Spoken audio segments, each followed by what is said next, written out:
Hi, my name is Dawn Bauer. I'll be giving my multimedia Basis of Power presentation today. First, I'd like to start by telling you the four places that I went to observe. The first one was Optimum Healthcare. It's an entity of United Healthcare and it is a hospice. The second one was the Fairfield Municipal Court, where I sat in on court with Judge Joyce Campbell. The third one is Fairfield Waterworks Baseball Park, and that is where my son plays baseball. And last but not least is the Solid Rock Church, where we attended a Sunday service.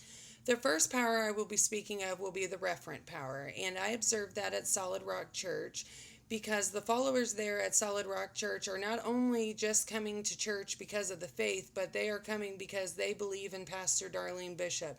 She has so many people there that adore her and that just want to come to church to hear her preach the word. So that is where we got the referent power from. The second and third one that I will be speaking of are going to be the expert power and info power, and I observed both of those at Optimum Healthcare. The expert power that I observed at Optimum was when I sat in on a new hire orientation meeting. It was on a Monday morning, and as soon as we walked in, they had all the seats for the new hires sitting there, and they had a bunch of computer technicians that were there to teach the program to the new hires. They were there helping them with entering information into the charts. They were showing them the different ways to navigate through the system. That way, when they came in to start their first day of work, they wouldn't have so much to learn with the program. The second one that I observed at Optimum was information power. And after that meeting was over, I was actually sitting in one of the manager's offices, who happens to be my mother.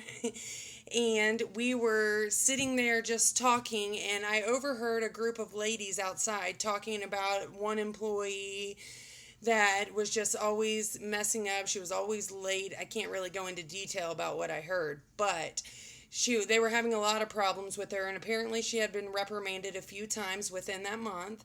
And my mom kind of just looked up at him and was listening to what they were saying, but she didn't say anything herself. Well, then her manager, my mom's manager, which is the higher management, came around the corner, and she asked, she looked at the ladies, and she didn't really get in on the conversation. But about 15 minutes later, I heard the ladies saying, "Oh, there she is, there she is." And they were talking about the woman that they were speaking of earlier. And when she came in, the top management had asked her to come into their office. So then the next thing you knew, my mom was asked also to come into the office. And about a half an hour later, they all came out and escorted her to the front main lobby. So it was kind of evident that she had been terminated, and then they came upstairs and said that she would no longer be with the company. So that was an information power, because the manager that overheard and my mother knew that she was going to be fired, but the other girls who were having all the problems with her did not. And the managers did not share that information with them until after the fact of the termination.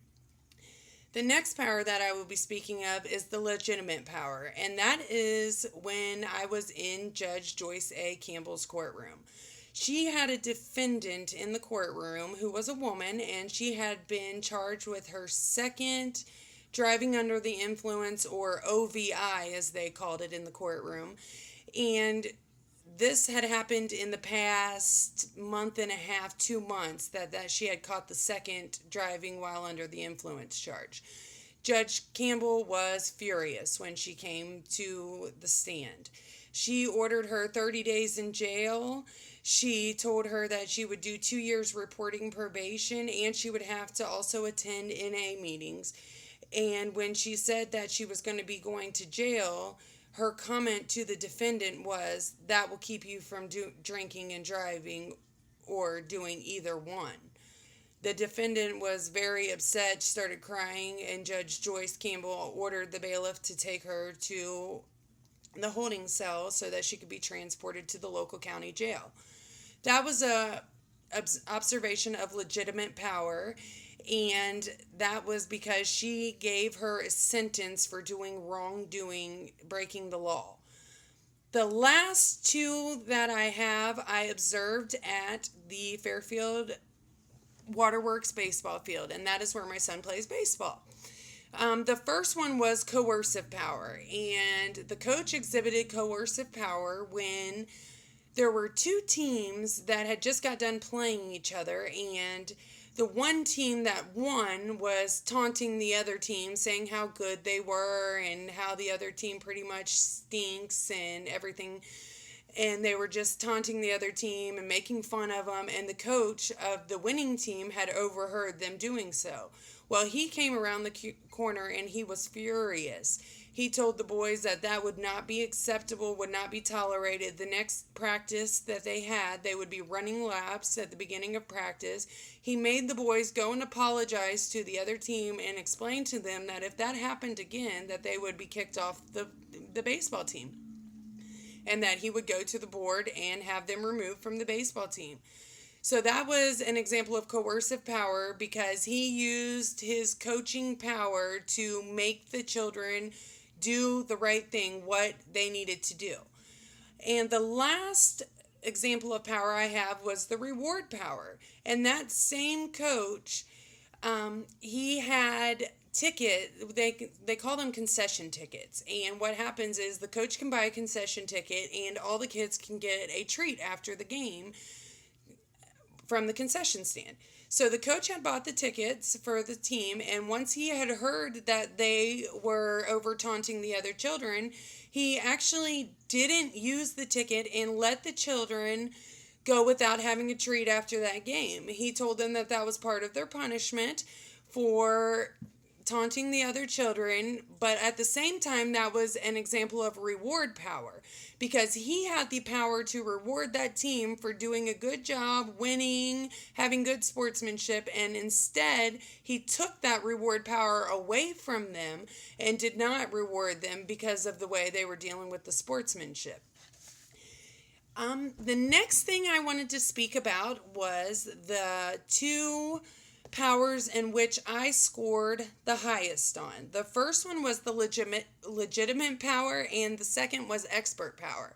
And I do agree with both of those. I think that in 5 to 10 years, I will still excel with both of those, legitimate and expert power. I'm sorry.